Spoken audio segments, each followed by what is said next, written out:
अस्सलाम वालेकुम। आज का हमारा मौजू है एयर क्वालिटी और ई बाइक्स। और इस मौजू पे बात करने के लिए हमारे साथ मौजूद हैं Yasir Hussain, director climate action centre. अस्सलाम वालेकुम यासिर साहब, क्या हाल हैं आपके? ठीक ठाक हैं? जी सलामकुम, बिल्कुल ठीक। सबसे पहला सवाल तो मैं आपसे ये करना चाहूँगा कि ये ई बाइक्स या इलेक्ट्रिक स्कूटी क्या है, और मैं क्यों इलेक्ट्रिक बाइक ख़रीदूँ जबकि मुझे बाज़ार के अंदर जो है वो 20,000 में 25,000 में एक पेट्रोल बाइक आराम से मिल जाती है, जिससे मेरा काम बहुत आसानी चलेगा। जी, इलेक्ट्रिक बाइक जो है वो एक नई टेक्नोलॉजी है और ये पेट्रोल से चलने वाली बाइक को रिप्लेस करती है। और इसके कई फ़ायदे हैं और सबसे बड़ा फ़ायदा कि मैं क्यों ख़रीदूँ वो इसलिए है कि ये कम खर्च है। लेकिन मैंने तो इसके प्राइसेस बहुत आसमानों पे देखे हैं, जब भी देखे हैं, ये कम खर्च कैसे हो गई मतलब? जी हाँ, कम खर्च का मतलब ये है कि जब आप अपने हफ़्ते का बिल देखेंगे कि आपको कितनी बिजली इस्तेमाल करनी पड़ी, तो उसको आप जोड़ें पूरे हफ़्ते के लिए या पूरे महीने के लिए, और फिर आप उसका हिसाब लगाएं, फिर पूरे साल का हिसाब लगाएं, तो आपको फ़र्क फ़ौरन वाज़ेह हो जाएगा। सही सही सही सही।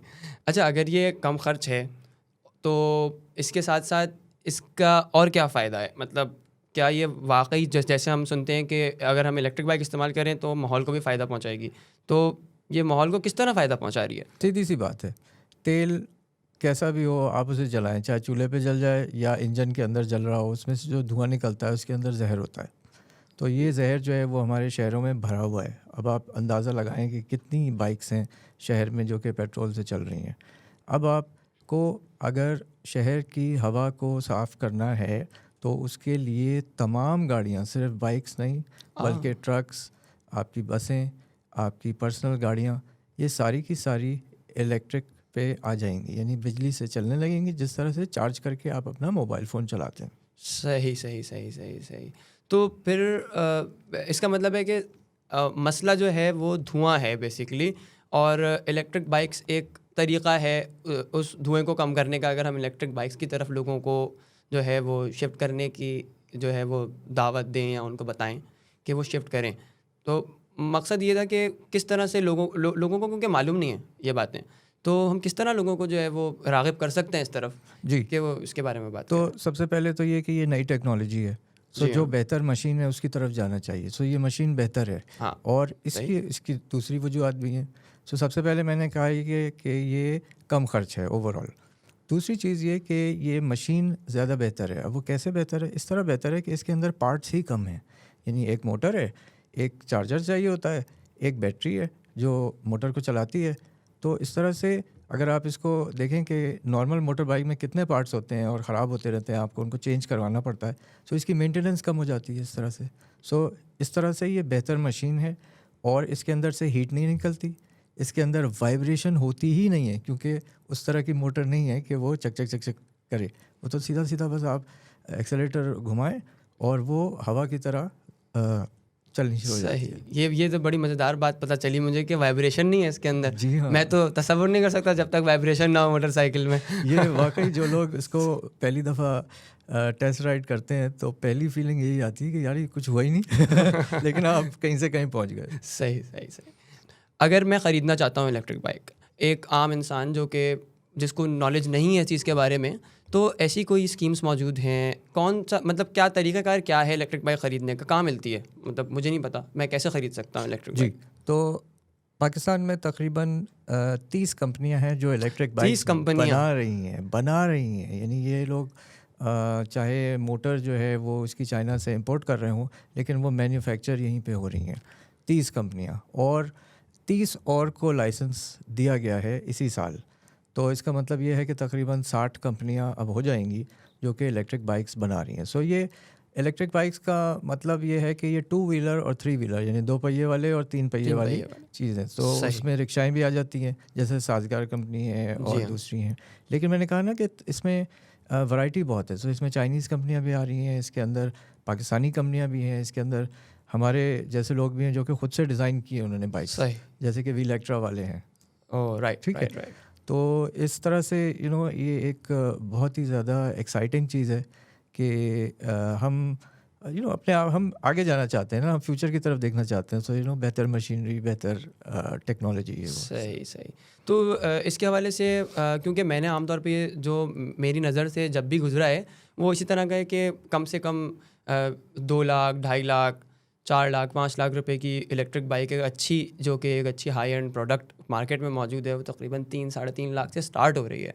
तो कोई इस तरह की स्कीम्स मौजूद हैं, कोई डिस्काउंट के फैसिलिटीज़, कोई इंस्टॉलमेंट प्लान्स, कोई इस तरह की चीज़ें हैं, कोई बैंक मदद कर रहे हो लोगों की ई बाइक्स वगैरह ख़रीदने के अंदर, तो इस हवाले से कोई चीज़ तो है? सबसे पहले तो आप ये करें कि अपने शहर में नेट पे सर्च करें कि ई बाइक्स के डीलर कौन कौन हैं। तो ज़ाहिर है इतनी सारी कंपनियां हैं तो सबकी प्रोडक्ट्स मौजूद होंगी, बड़े शहरों में तो होंगी। सही।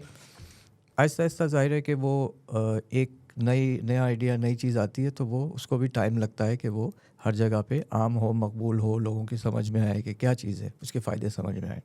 तो अभी वो बिल्कुल शुरू की स्टेजेस में है, लेकिन इतनी सारी कंपनियां ऐसे ही तो नहीं आ गई हैं।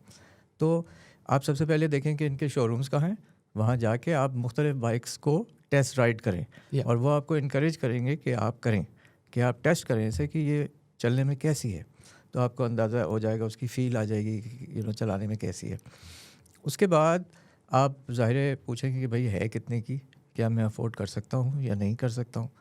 उसमें फिर बैंक्स की तरफ से ऑलरेडी किस्तों पे चलाने का इसका सिस्टम जो है ना वो बन चुका है, आ गया है। अच्छा। और वो 0% फाइनेंसिंग पे है। जैसे आमतौर पे जो आपको लोन मिलता है वो उसकी भी एक प्रीमियम होता है जो कि वो जी। बैंक एक्स्ट्रा चार्ज करता है। तो ई बाइक्स के सिलसिले में वो 0% है, और वो उसकी वजह यही है कि क्योंकि ये एक क्लीन टेक्नोलॉजी है, साफ़ टेक्नोलॉजी है, इसमें से धुआं नहीं निकलता, ये सेहत के लिए नुकसानदेह नहीं है जैसे कि नॉर्मल बाइक से धुआं निकलता है या किसी भी गाड़ी या ट्रक से या रिक्शा से निकलता है।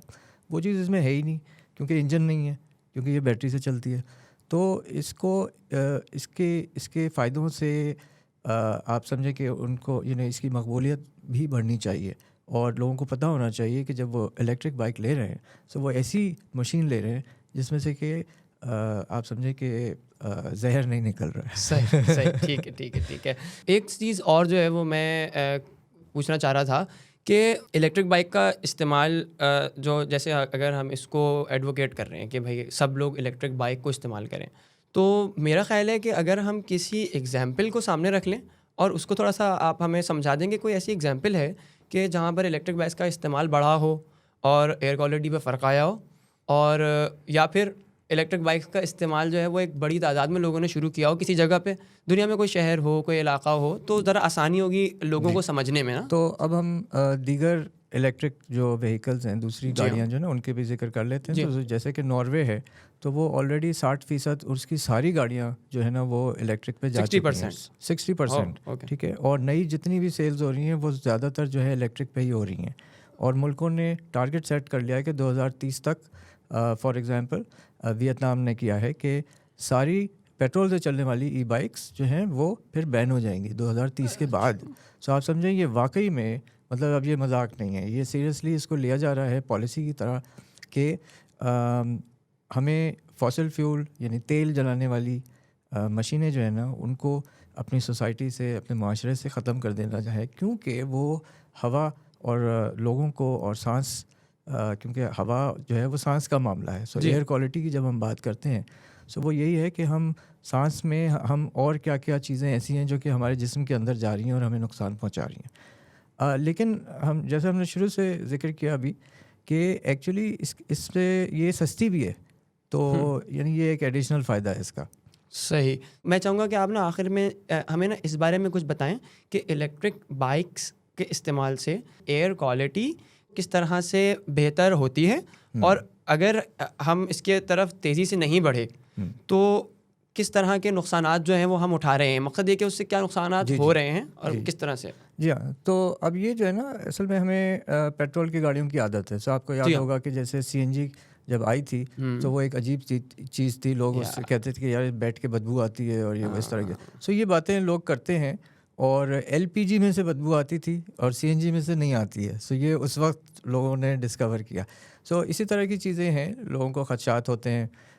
कोई कंपनी अच्छी है तो कोई बुरी भी है। सो आपको ये भी देखना पड़ेगा कि वो कंपनी कैसी है। सो अब आप ऐसी यानी 2 नंबर की चीज़ लेना चाहते हैं या कि एक नंबर की यानी अच्छी कंपनी की चीज़ लेना चाहते हैं, जिससे कहते हैं कि सस्ती लो बार बार और अच्छी लो एक बार, तो वो वाली बात भी है। तो जब आप सिटी प्लानिंग कर रहे होते हैं या अपने मुल्क की प्लानिंग कर रहे होते हैं, सो उसके अंदर आप ये टारगेट अब सेट करते हैं कि अब आपको मिसाल के तौर पे हमारे शहर जो है ना वो नंबर 1 पे आ जाते हैं जब हम एयर पोल्यूशन की बात करते हैं, फ़िज़ाई आलूदगी की बात करते हैं। सो वो इतना ज़्यादा है और ये सब ट्रैफिक का धुआं ही है 60%। ये हमारी स्टडी भी है क्लाइमेट एक्शन सेंटर की, दरिया लैब की, जिसमें कि हमने डेटा को देखा है पिछले सालों का एयर क्वालिटी का, और ये हमने उसमें देखा है कि उसमें गाड़ियों का कितना हिस्सा है, तो वो 60% निकला जो गाड़ियों से धुआं निकलता है और वो फ़िज़ाई आलूदगी पैदा करता है। तो वो 60% जो है वो सिर्फ गाड़ियों और इंजनों का में जो एग्जॉस्ट निकलता है और जहरीली गैसेस निकलती हैं। तो जब आप शहर को प्लान कर रहे होते हैं, तो अब आपको क्या करना है कि आप चाहते हैं कि लोग अब गाड़ियाँ इस्तेमाल ज़्यादा ना करें, अब वो इलेक्ट्रिक की तरफ आएँ, वो मोटर बाइक्स पेट्रोल वाली ना इस्तेमाल करें, वो इलेक्ट्रिक की तरफ आएँ। इसी तरह से बसें जो हैं, पब्लिक बसें हैं या ट्रेनें हैं, और यहाँ तक कि पानी के जहाज़ भी हैं और हवाई जहाज़ भी हैं जो कि फुल इलेक्ट्रिक हैं, वो पेट्रोल से नहीं चलते। तो ये चेंज जो है ना ये आ गया है, आप समझें, जहाँ हमारे मुल्क में भी आ गया है। जैसे हमने कहा कि वो इतनी सारी कंपनियाँ, अब 60 कंपनियाँ आप समझें कि हो गई, 60 कंपनियाँ बताएं। तो अब शहर की जब आप प्लानिंग कर रहे हैं ना, तो अब आपको ई बाइक्स के लिए जो है वो प्लानिंग करनी है कि आपकी सड़कों को किस तरह मुख्तलिफ होना चाहिए। सो वो आप उनकी आसानी के लिए बना देंगे। इसी तरह से इसको फैलाने के लिए आपको चार्जिंग स्टेशंस चाहिए आपको। तो पेट्रोल पंप्स हमारे पास पहले से मौजूद हैं, उसमें समझे कि चार्जिंग स्टेशंस लगा देंगे। जिस इलाके में रश होता है वहाँ पे ज़्यादा होंगे, जो बाहर के इलाके हैं वहाँ पे कम होंगे। सो इस तरह से उसकी प्लानिंग की जाती है और आहिस्ता आहिस्ता ये चीज़ आम हो जाती है। सो अब आप इसमें उसी तरह से आप सोच सकते हैं कि जब सीएनजी शुरू में आया था, सो एक था, फिर 3 हो गए थे, फिर काफ़ी अरसे 3 रहे, फिर जो सीएनजी स्टेशन फैले हैं तो फिर वो हर इलाके में मकबूल हो गए। चाहे आप हैदराबाद जाना चाहें, सो आपको रास्ते में इस तरह से चार्जिंग स्टेशन मिल जाएंगे, आप बाइक पे चले जाएं, इलेक्ट्रिक बाइक पे चले जाएं। सो ये चीज़ अब आम होने ही वाली है बस। सही। तो मैं चाहूँगा कि आप आखिर में एक पैगाम दे दें लोगों के लिए, कुछ छोटी सी बात कह दें, तो फिर जो है वो हम अपने प्रोग्राम का जो है वो इख्तिताम करते हैं। जी बिल्कुल। सो लोगों को जब नई टेक्नोलॉजी पे जाते हैं तो थोड़ी सी हिचकिचाहट होती है। अब वो चाहे आपने नया घोड़ा लिया हुआ हो, चाहे नई गाड़ी ली हो, तो वो उसको जब आप कंसीडर कर रहे होते हैं कि अब मैं ख़रीदूँ या ना ख़रीदूँ, क्या ये अच्छी चीज़ है या नहीं, देर पा है या नहीं, मुझे फ़ायदा देगा या नहीं, वगैरह वगैरह। सो ई बाइक्स का जहाँ तक ताल्लुक़ है, ये बहुत अच्छी टेक्नोलॉजी है, साफ़ टेक्नोलॉजी है। इसको आप ट्राई करें ज़रूर, और ट्राई करेंगे तो आपका कॉन्फिडेंस बढ़ेगा और इस पे आप समझें कि पूरे माशरे को जाना ही जाना है। सो इसके लिए तैयार हो जाएं। चलें जी, आपका बहुत शुक्रिया, आप जो हैं वो आज वक्त निकाल के हमारे साथ आए। खुदा हाफिज़।